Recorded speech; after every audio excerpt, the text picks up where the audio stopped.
Business బాగా పెరగాలి అంటే ఈ 3 పాయింట్స్ని మైండ్లో పెట్టుకోండి. పాయింట్ నెంబర్ 1, మీరు లేదా మీ స్టాఫ్కి కస్టమర్ వాల్యూ అంటే ఏంటి, కస్టమర్కి సర్వీస్ ఎలా ఇవ్వాలో ట్రైనింగ్ ఇవ్వండి. పాయింట్ నెంబర్ 2, చాలామంది బిజినెస్ వాళ్ళ ప్రాబ్లమ్ని సాల్వ్ చేసుకోవడానికి, వాళ్ళ అప్పులు కట్టుకోవడానికి, లేకపోతే కార్లు కొనుక్కోవడానికి, బిల్డింగ్ కొనుక్కోవడానికి చేస్తారు. కానీ కస్టమర్ ప్రాబ్లమ్ని సాల్వ్ చేస్తే మీ బిజినెస్ ఎక్కడికో వెళ్ళిపోతుంది. 3వ పాయింట్, అట్లీస్ట్ మీకు 100 మంది కస్టమర్స్ ఉంటే 50 మెంబర్స్ మీ సర్వీస్ పట్ల, మీ ప్రొడక్ట్ పట్ల హ్యాపీగా ఉండేలాగా చూస్తే మీ బిజినెస్ సస్టైన్ అవుతుంది.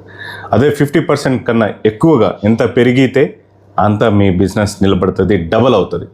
అందరూ మార్కెటింగ్ పైన, యాడ్స్ పైన, వాటిపైన వీటిపైన స్పెండ్ చేస్తారు. కానీ మీ టైంని, మీ మనీని, మీ సర్వీసెస్ని, మీ ప్రొడక్ట్ని కస్టమర్ని సాటిస్ఫాక్షన్ చేయడానికి పెడితే మీ బిజినెస్ డెవలప్ అవుతుంది. సో ఇలాంటి మరిన్ని వీడియోస్ కోసం కేపీ బిజినెస్ గురుని ఫాలో చేయండి.